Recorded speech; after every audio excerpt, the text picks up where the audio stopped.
လောဘကြီးတဲ့ကုန်တွေဟာဒီခွက်စုပ်ကတပဲတော်မတန်ဘူးလို့အော်ဟစ်ပြီးထွက်သွားတဲ့အခါအဖွားဦးနဲ့မိမလေးတို့မှအလွန်ပဲစိတ်မကောင်းဖြစ်ပြီးကြံ့ရစ်ခဲ့ပါတယ်။သူတို့ရဲ့တခုတည်းသောမျှော်လင့်ချက်လေးပျက်စီးသွားတယ်လို့ခံစားလိုက်ရတာပါ။ခဏအကြာမှာတော့အေးချမ်းတဲ့မျက်နှာထားရှိပြီးကြည်ယုံနေတဲ့ယုံကြည်ထိုက်တဲ့ဖျားလောင်းကုန်တယ်လေးတေရီဝါဟာထိုလန်းကြားတဲ့ကိုရောက်လာပါတယ်။သူဟာလေအစင်အလာအယ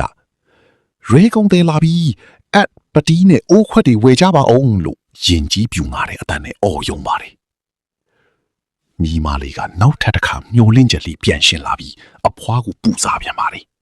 ။အဖွားရေဒီကုန်တယ်လေးကကြည်ရတာတဖိုးကောင်းမေပုံမေသူခွာဟောင်းကြီးကိုပြကြည့်ရအောင်မနော် အဖွားအိုကမြေးလေးရဲ့ခုနာကကုံသေးတောင်နှက်ခေါင်းရှုံပြီးပြစ်ချသွားတာဒီတယောက်လဲတို့ကိုဆဲဆူသွားရင်ခက်အောင်မယ်လို့ညင်းရှာပါတယ်ဒါပေမဲ့မြေးမလေးရဲ့အတင်းတောင်းဆိုမှုကြောင့်နောက်ဆုံးမှာတော့ဖျားလောင်းကုံသေးလေးကိုအိမ်ထဲဖိတ်ခေါ်လိုက်ရပါတယ်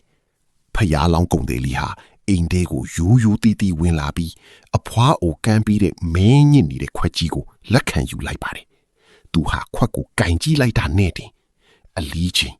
တာမန်ခွက်တီထက်ထူးထူးခြားခြားလီးလံနေတာကိုသတိပြုမိတယ်အရှင်အဝါဂျီဒီကြားကနေဝင်းလက်ချင်နေတဲ့အစစ်အမှန်ရှူရည်အရှင်အဝါကိုမြင်လိုက်တယ်သူဟာခွက်ကိုအသားအရာစမ်းသက်ကြည့်ပြီးတဲ့နောက်မှာတော့ဟန်ဆောင်ခြင်းမရှိပဲအားတင်သွားပြီးပွင့်လင်းစွာပြောလိုက်ပါတော့တယ်အဖွာဒီခွက်ဟာတာမန်ခွက်မဟုတ်ဘူးဗျာဒါဟာစင်စစ်မွေရွှေခွက်ကြီးပါကျွန်တော်မှရှိတဲ့ပစ္စည်းတွေအကုန်ပြီးရင်တော့မှဒီခွက်ရဲ့တန်ဖိုးကိုမမီနိုင်ပါဘူးအဖွာရေဒီစကားကိုကြားလိုက်ရတဲ့အခါ